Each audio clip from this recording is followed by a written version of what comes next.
मगाशी सांगितलं की सरकार किती मदत देत आहे, तर 3400 रुपये एकरी मदत देत आहे, म्हणजे 85 रुपये गुंठा. चंद्रकांतांना 85 रुपये गुंठा म्हणलं, जर 3 डझन केळं न्यायचे म्हणलं एक उपमुख्यमंत्री आणि 2 उपमुख्यमंत्र्याला, तर 30 रुपये डझन केळे. आणि तुमच्या मदतीत 1 गुंठ्याच्या 3 डझन केळं तुम्हाला द्यायला येणार नाही. तुम्ही शेतकऱ्याच्या हातात काय देताय? तुम्हाला थोडी जनाची नाही मनाची लाज वाटली पाहिजे. आज शेतकरी आत्महत्या करतोय.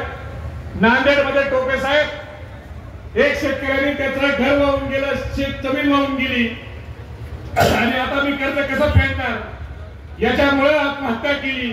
आणि त्या शेतकऱ्याने आत्महत्या केली म्हणून त्याचे आई वडील हे 12 तासांनी त्यांनी त्या ठिकाणी गळफास लावून आत्महत्या केली. मग आता देवेंद्र फडणवीस 302 चा गुन्हा कुणावर दाखल करायचा?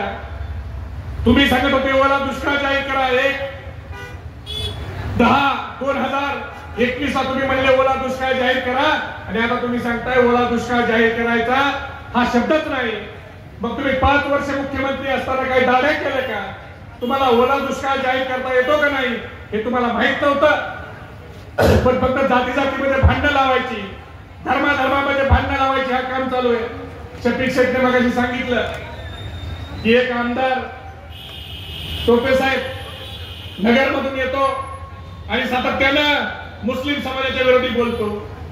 शफीक भाई, उसका ज्यादा टेंशन मत लो. एखादा रहता ना नया नया मुसलमान हुआ और रोजे का महीना आया, तसं त्या आमदाराचं झालंय. तो आतापर्यंत 23 नोव्हेंबर 2024 पर्यंत लंके साहेब तो मुस्लिमातच होता का नव्हता? त्याला हिंदूंचा प्रेम नाही, त्याला मुस्लिमांचा राग आहे. आणि तो राग काय?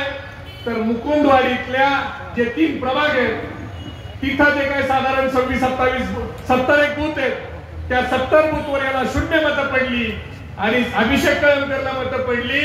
म्हणून मुस्लिमांचा राग कुठं व्यक्त करायचा, म्हणून तो मुस्लिम समाजाच्या विरोधात विरळ वखत फिरतोय आणि हिंदू जनाक्रोश तुम्ही काढताय. मला प्रश्न तुम्हाला विचारायचा आहे की इंग्रजाच्या काळात 150 वर्षात कधी देशमुख हिंदू जनाक्रोश मोर्चा करायची वेळ आली?